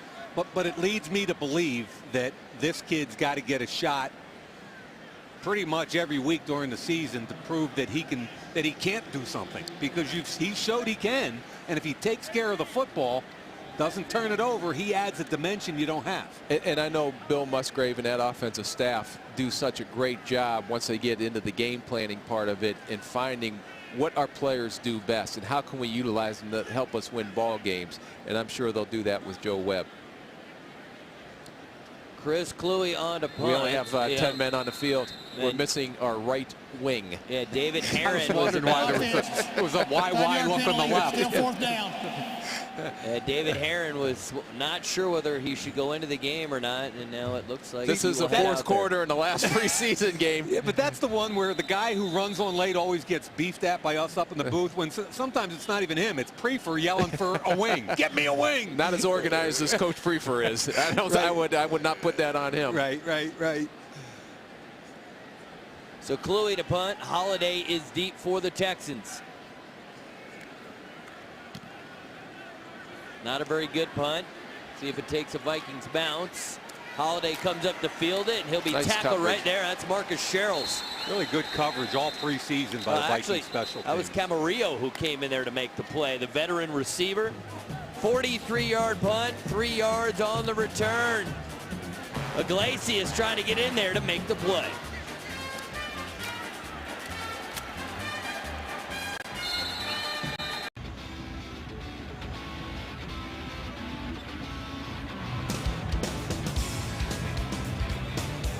Back here at Mall of America Field, Vikings in front 14-0. Charlie Johnson joins me. You know, so much the success of an offensive line is how well everybody gels together and plays together as one unit. How would you evaluate where this offensive line is, understanding that you guys did not play tonight, but where you guys are? We're getting there. I think throughout the first 3 preseason games, the more we played, the more we kind of came together, and kind of showed a little bit last week. The things we were able to do, we were able to run the ball pretty well and protect Donovan for the most part. So, you know, we're coming together, but, you know, every day it's work, and you just got to keep working and practice every day to come together. But, you know, I think by the time September 11th comes around, we'll be pretty good. How about just your personal adjustment to a new organization and a new way of thinking and that kind of thing? You know, it's been a good transition so far, I think. You know, I was fortunate enough to not be the only one learning this system. You know, we kind of had you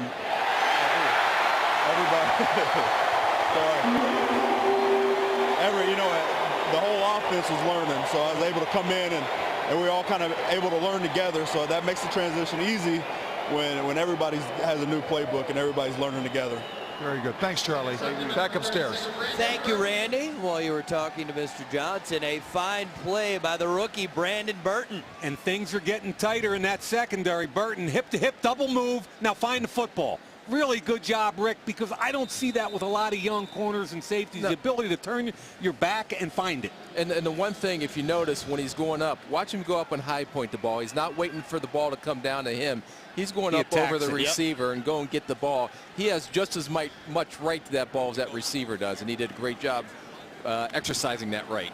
Joe Webb escapes some pressure. Asiata makes the catch, but not much of a gain, and there is a flag on the play. And as promised throughout the night, we're discussing what guys we think are going to make the team and which guys we're not so sure about. Number 86, offense. The penalty is declined. Second down.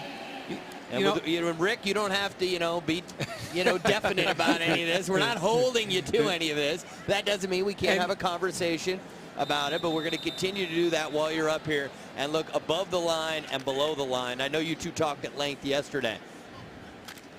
The one thing that you're looking at is just by the numbers, and you want to keep your best 53, but what if your best 53 is 7 corners and only 5 defensive linemen?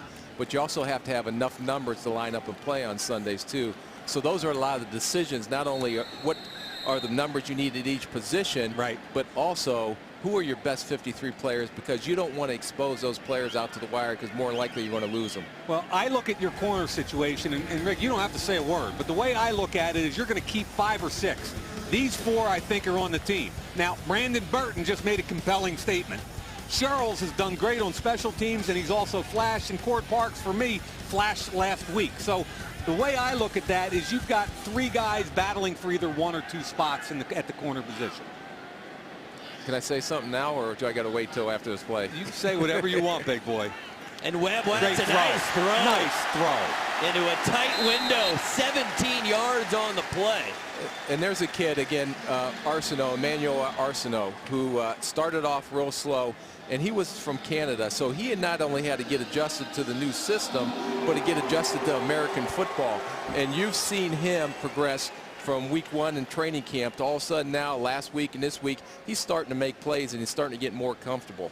Now, what is the case you wanted to make at the corner position? I wasn't going to make a case. I was going to comment on the next play. You told me not to talk about personnel. No, you can say whatever you want, pal. That's your call. 1st and 10 for the Vikings. And the give is to Tristan Davis, and Davis gets to the 35-yard line. Let's talk about the wide receiver position. Ari, again, it's like Rick said, it could be 5, it could be 6. You look at this, Harvin, Burrian, and Jenkins are kind of the 3-man rotation. Aroma Shadubo, special teams, and at wideouts had a heck of a camp. So I look at these 5 players, and I say out of that group, at most you can take 1 or 2. You probably want to put Arsenault maybe on the practice squad if you can, but Iglesias Camarillo's a steady guy with punt return ability, and again, Jamar Johnson also a punt returner. And that's where you get into the questions. Do you keep 6 corners and 5 receivers, or 6 receivers, 5 corners? And that's when you're making comparison. Is this guy, corner, better at his position than that last receiver at his position? And that's where you want to try to make the determination on keeping the best football player. And then you got Mike Prefer saying, well, maybe this guy's the better punt returner and not as good a corner or wide receiver. And you have to take care of the special teams as well, because that special teams area wins games for you on Sundays. Yep. 3rd and long for the Vikings. 3rd and 12. See if Joe Webb can keep the drive going. And that's why you've seen some of the cleaters out here tonight on the special teams. And Webb, and he will fall forward. He is very close to a 1st down. It'll depend on the spot. Boy, you've got a couple young athletic quarterbacks, Rick. I mean, look at this. Touchdown or check down. See ya. At some point in their career, when Ponder or Webb or whoever's playing, or especially those two, defenses are going to have to recognize what type of athletes they are, and they're going to have to game plan around the athletic skill set that both of those players have. Yeah, defensive players hate those kind of guys because it breaks down all your rules. Yes. 1st and 10 for the Vikings. There's the Webb 1-on-1 going over the top. Burton. Oh, no. Can't get to it. And now, Webb knew he had a chance there. Yeah, Ari, single high safety, Rick, right? So he knows he's got press man, no help over top. Okay, press down there. I think he went to the right place. You'd Right. like a little different accuracy, but the thing he did is he tried to put it on the outside shoulder, not to the inside. And then the receiver also gets paid to go up there and try to make those plays as well. Now, it was a little out too far, but also some great receivers can go up and make those type of plays. I like the pre-snap recognition of the single high safety and where to go pick on the press man coverage. It's King on the ground, and they gash him up the middle for close to 10 yards. I think he's just shy of the first down, so it'll be 3rd and short. Fusco got a pretty good block inside there. Yeah, and he's been doing a great job, too. Now, he didn't have a very smart penalty when we were in field goal range and got us out of field goal range down there, but he is a tough, aggressive football player coming from a small school. He has to learn the nuances of the game. How do you identify the Mike linebacker? How do you call the coverage? But all that comes in time. But coming from a small school, he's done an outstanding job for us. Here's the question all Vikings fans want to know. Are you staying for the 4th quarter? Yeah, why not? Mayock and Spielman will be back. Can I leave?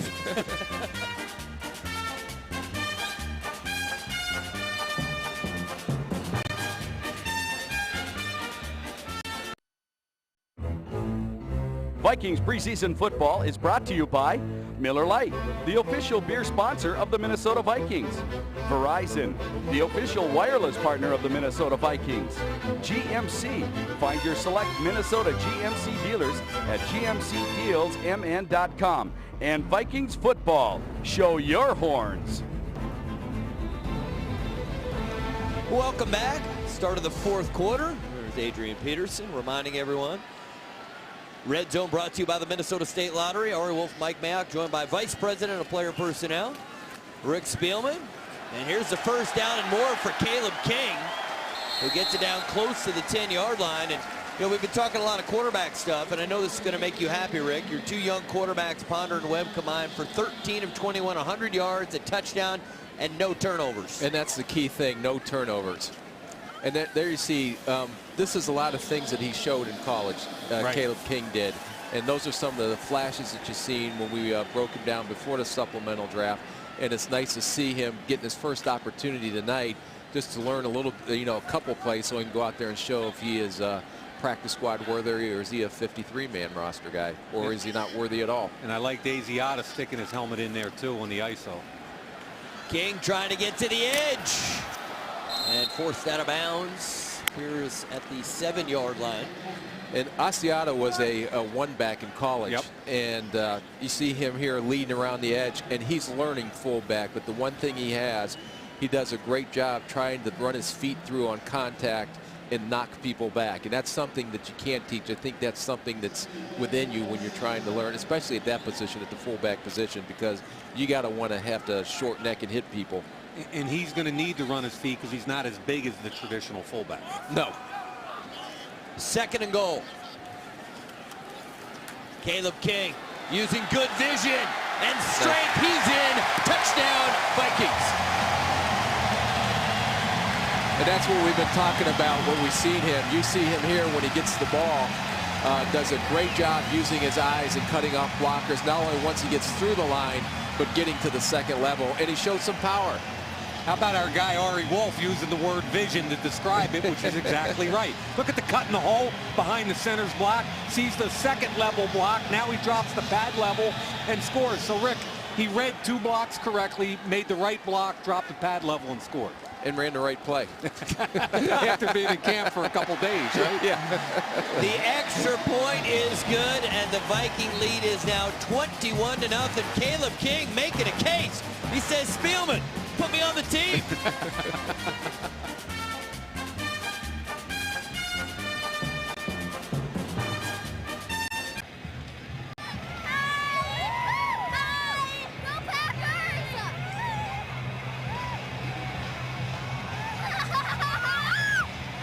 The Viking lead is 21-0 over the Houston Texans. 13:47 to go in the 4th. Go to Vikings.com/endzone to learn about great promotions, including the Miller Lite Vikings tailgate on the beach. Find out how you can be a part of this amazing trip to Cancun, Mexico. Brought to you by Miller Lite, the official sponsor of the Vikings.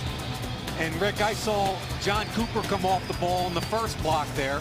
The second block was who?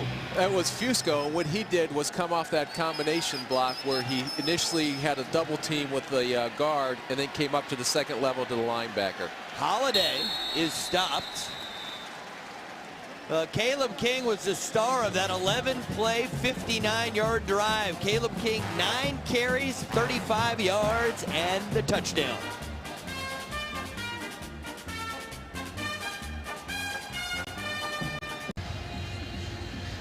Welcome back to Mall of America Field, and there's offense coordinator Bill Musgrave doing some coaching. You can see Joe Webb, Christian Ponder, and Donovan McNabb, the trio, getting some instruction. And, you know, Bill Musgrave has really come in and seemed to have really gained the confidence of this team very quickly. A very smart offensive coordinator, has a lot of innovative ideas on what he's going to implement into our offense this season. It's going to be very exciting to watch. Obanaya, he's been a busy ball carrier tonight, 10 yards on the play. And Ari, what they were holding was a binder with pictures that are taken during the play. And when the players come off the field, the coaches show the pictures to the players and walk them through. Pre-snap, here was the look. Okay, here's the succession of photos to take you through the play. This is what they did defensively. Here's the coverage. And that's legal in the NFL, taking the pictures, and every team does it during the season. They also have it up in the booth, in the coaches booth, so the coaches talking down to the coaches on the sideline also have that same set of pictures going. Obanaya is tackled. There's a nice job by Tony Carter, and let's check it with Randy. All right, thanks, guys. With Christian Ponder, how would you evaluate your performance here tonight? I think it was definitely the best preseason game so far. You know, I learned a lot from the first 3 games, and to get in and play a full half and then an extra drive in the second half was good. I got comfortable in what I was doing, and you know, most important thing is I had fun, and it was good. A lot of running around out there. Yeah, there was. There was. They kept giving me room to run. You know, if stuff broke down in the pocket or if guys recovered, you know, try to take off and run and get some yards, and he was pretty successful tonight. So having spent some time with you this summer in Bradenton when you were with Chris Winkie, how did that time with him translate to now? You know, a lot of things that, especially what we're talking about now, is getting the ball out early, and that's a lot of what Chris was talking about over the summer, and that's what we're working on, getting that timing down and not putting so much pressure on the offensive line, and getting the ball out as fast as I can and anticipate. And anticipation is a big thing in the league right now, and as a quarterback, that's what I got to learn to do. Thank you. Yeah, of course. Back upstairs. All right, thank you, Randy and Christian. Yates is going to scramble, trying to convert the 3rd down, and he dives for it. It'll depend on the spot. No, he's got plenty of yardage there. It will be 1st and 10. Let's take a look at Christian Ponder and his scrambling ability tonight. Play action, comes out on the edge, makes a guy miss, and Rick, eyes are up the whole time. And that's what you want to see. Not only is he looking to make some positive yards when he runs, but he also has his eyes down the field. I got to tell you, he's faster than I expected going up against other NFL players. It'd be one thing to see him look fast when he was playing in the ACC, but he looks pretty quick out here. I'm sure those people in the ACC will be very happy with you. They got a lot of good athletes down there. They do. I just didn't expect him to look this fast out here. I'm impressed with his speed. He's a highly athletic kid. If you line him and Joe Webb up, though, Joe Webb beats him in a dash.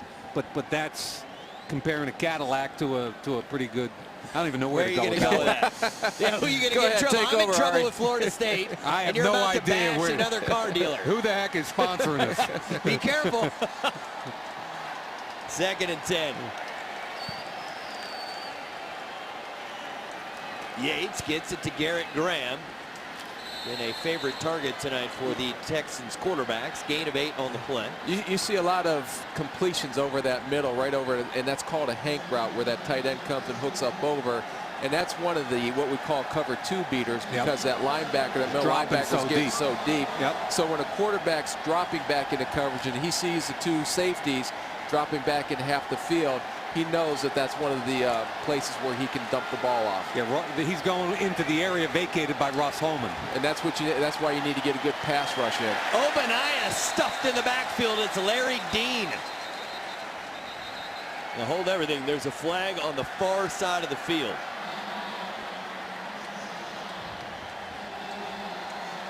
It just seems like every game 51 flashing. Illegal formation.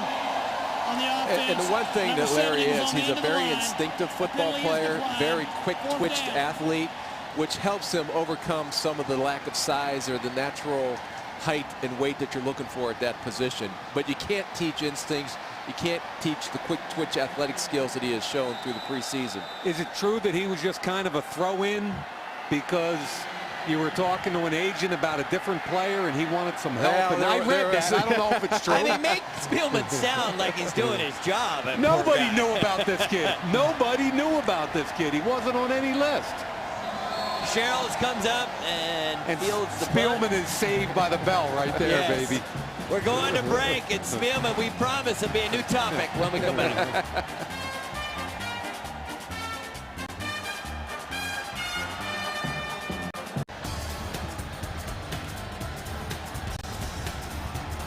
There you see Coach Frazier out there. Some appreciation for his team, as right now the defense pitching a shutout. It's 21-0 Vikings. And Coach Frazier always reminding everybody to keep it positive.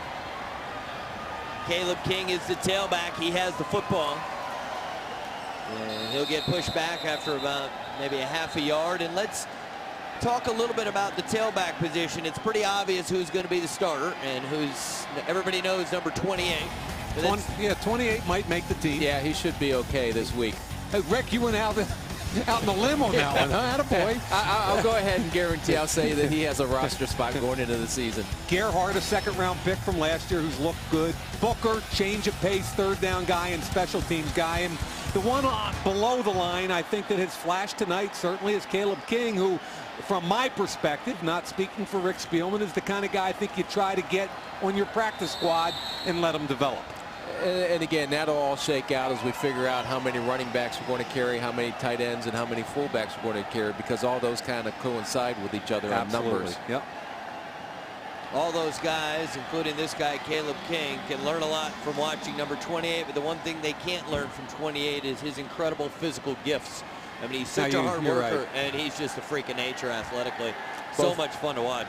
And when you have a guy with that much God-given gifts, and then he works that hard to even make him that much better, that's why Adrian is who he is. I agree. 3rd and 10, Joe Webb.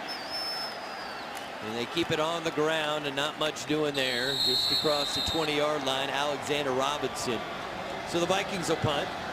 Yeah, you speak about Peterson, and my buddy Sterling Sharp always says about physically gifted athletes. He says, with some guys, you either wake up in the morning with that kind of ability or you don't. You can't coach it, you can't teach it. Look at him. I mean, he's got a six-pack with his shirt on. That's kind of like you when you take your shirt off in the booth up here as we're sitting here calling the game. I don't even know where to go. Where's he going with that one? Come on, That's Spielman. enough for Spielman. Get out of here, pal. Spielman, apparently you run out of stuff after a little over a quarter. He's a one-quarter player. That's all we got out of Spielman. You know, just your stuff has dropped off. Holiday after the great ball. hit. Great hit. Big hit. Asiata makes the hit. The undrafted rookie out of the University of Utah. We're going to try to get Spielman's act together. We've still got 8 minutes of football. We'll be back on the Vikings Entertainment Network.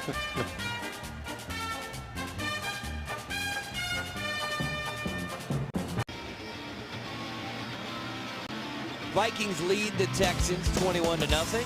The Vikings have created a $10,000 academic scholarship open to all incoming freshmen at the University of North Dakota. Go to Vikings.com/UND to apply. You see Coach Stewart. He looks focused. Great wide receivers coach. 1st and 10 for the Texans. Yates to throw it. And that is dropped. Garrett Graham, the intended target. You know, Rick, we talk special teams all the time, and what we don't really talk about are the specialists themselves. And Kluwe, I think you believe, has really improved himself. Kluwe came back, and Chris did a great job this offseason coming back. He dropped a couple pounds. You can tell he really worked out. And the way he's been hitting the ball this preseason, not only with his hang time, but you've seen 2 great punts tonight. One that got down at the 1, I think one at the 3 over on the far side. And Dust does a great job, not only with the hang time, but with the angles of his punts. That's incomplete. Nice job by Mistral Raymond to stay with the play. At first it looked like a catch, but then Raymond tore it out of there. And he was a corner in college last year, but a big kid that ran very well. And with our cover two and with the scheme that Fred Puggage and Leslie run on defense, fit exactly what we're looking for, that free safety, because he's a tall, rangy guy with very good athletic skills and very good ball skills. And I was at University of South Florida this week on Monday and Tuesday because they're playing at Notre Dame Saturday, and their defensive coordinator, Mark Snyder, told me he played corner out of necessity. They felt like his best position was free safety. Yates on third down, steps into the throw. Mail makes the catch, but will not get the first down. You know, a couple other interesting coaching stories tonight with the Vikings assistant coaches. Jeff Davidson, the offensive line coach. Jeff Davidson's son, Nick, is playing left tackle for Eden Prairie Eagles tonight, and they have their home opener tonight. Exactly. He can't get to the game, and he's a highly recruited offensive lineman. And Carl Dunbar, his son Carmichael, another great at Prior Lake High School player. Right? Yep. Really cool. But both dads very sad they don't get to see their sons play tonight, but they understand why. Fourth down. Texans go for it. And Mail cannot come up with it. That was a nice job by Marcus Sherrills breaking on that slant route, but there you see Mr. Raymond again with his instincts and his anticipation to jump on the throw to try to break that pass up. There's the flash from deep middle. Does a nice job reading the quarterback's eyes and gets a great jump on the throw and then hits the receiver to make the pass breakup. Yeah, I'm with you. Sherrills really did a nice job driving with the underneath arm. That's really what makes the play. Raymond comes in late. First and 10 for the Vikings from their own 46-yard line. I think both those kids, Sherrills and Raymond, are making a huge bid for this roster. Burton in motion. The toss is to King, and King used his blockers, bounced it a hair to the left, and picked up 8 yards. Big Seth Olson got a pancake there. Seth's another one that has had a great camp. Coming around on the pool. He's from the University of Iowa, has bounced around the league a little bit. There's his guy. Great right job. It's a great job by the Yep. running back reading those blocks, and you see DeMarcus Love also out there on the pool, yep. creating a lane for Caleb King. Hey Rick, in case for your evaluations, Caleb King 12 carries, 43 yards. Kind of a workhorse here in the second half. He's going to be when you're up 21-0. He picks up the first down on second and short. Fresh set of downs for the Vikings.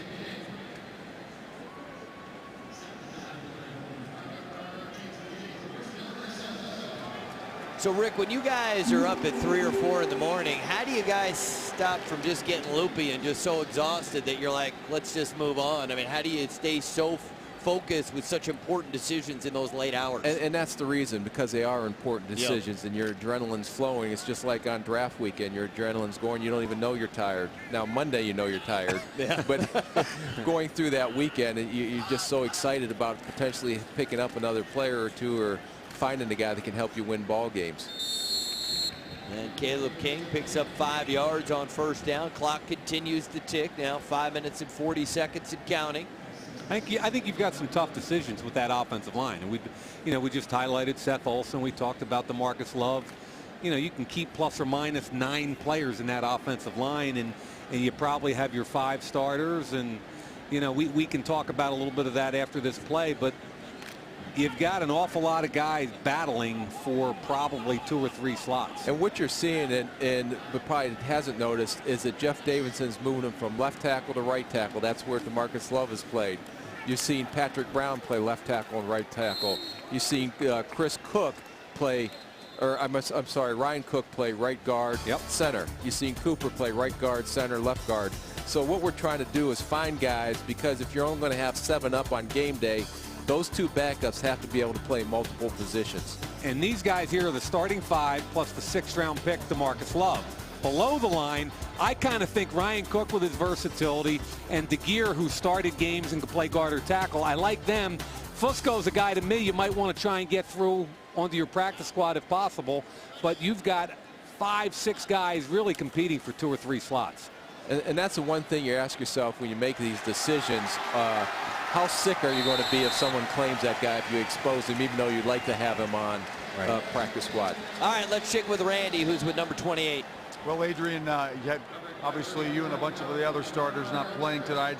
Difficult to sit and watch, or knowing that next week you play for real, it's okay?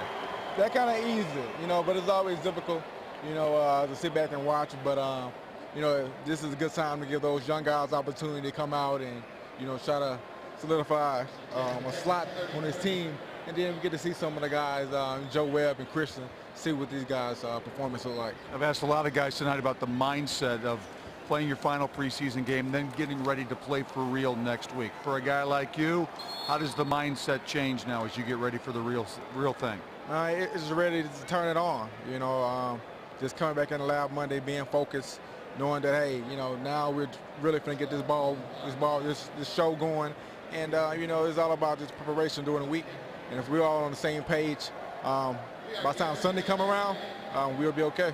When you played a lot last week, your offensive line did such a great job of opening holes for you and providing you an opportunity to run the football. How optimistic are you that this offensive line will be able to do those kind of things when the bell rings and you're ready to start? I'm very confident, man. You know, those guys have showed time after time that they're able to, you know, move that line of scrimmage and open things up for me. So, you know, me, Toby, you know, all the other guys, the young guys, Caleb, Alexander, we got faith in those guys, and they'll be ready to roll. We're ready to get the thing going. Very good. Thanks, Adrian. No problem. Back upstairs. Thank you, Randy. Thank you, Adrian Peterson, who everyone's excited to watch. A week from Sunday in San Diego, the opener, September 11th. There's an old running back saying, Rick, patience to the hole, explode through the hole. And I think he's really developed that over the last couple of years. Yeah, and you've seen that, Adrian, as he matures as a running back. You see the great athletic skill set that he has, but that also, he has to learn how to run with patience, and he has done that. Yes, he certainly has. I thought he was more patient last week than any time I've ever seen him. Really understanding to wait and then do what he does best, and that's those bursts of speed. So we are at the 2-minute warning. We will come back and we will have more with Rick Spielman, Mike Mayock, as we wrap up the Preseason here on the Vikings Entertainment Network.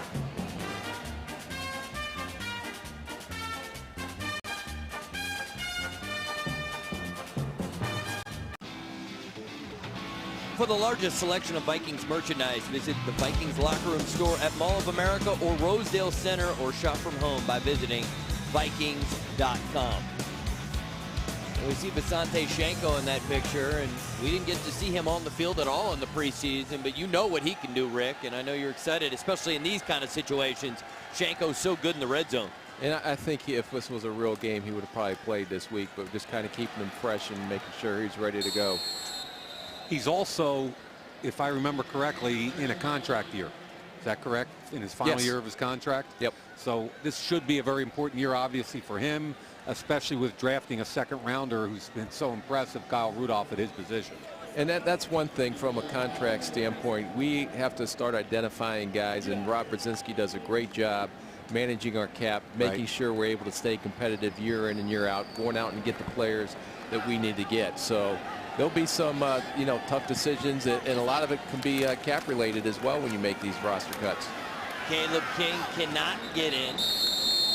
Now Kyle Rudolph, very exciting second-round pick. We've seen terrific things from him in the preseason, and you know, for this season, you know you're going to have both Shanko and Rudolph, and I imagine with Bill Musgrave and his love of the tight end, there's going to be opportunities for those two guys to be on the field together and do some special things. Yeah, and Bill will do a great job, again, utilizing the skill set of both those guys, and you've seen a lot during the preseason how we utilize 2-3 tight end looks.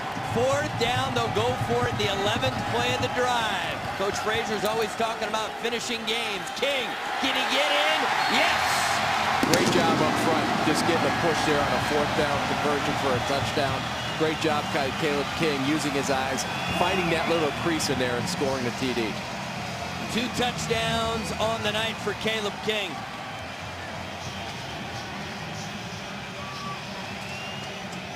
That push up front to Marcus Love, Mallett right tackle, Reisner the tight end.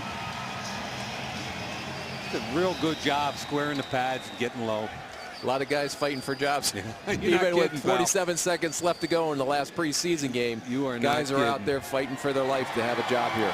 And by the way, Ari, you were talking about Rudolph, and I talked to him on the field tonight before the game, and I paid him the highest compliment. And here it is, the touchdown, the double team on the nose. Watch the cut here. That's vision. Lower the pad level and score. Paid Kyle Rudolph what I thought was the highest compliment imaginable when I told him, I know you went to Notre Dame, but you would have been a good Boston College guy. He would have made a nice Eagle, and he certainly was a good Golden Domer. I don't think he thought I was very sane at that point.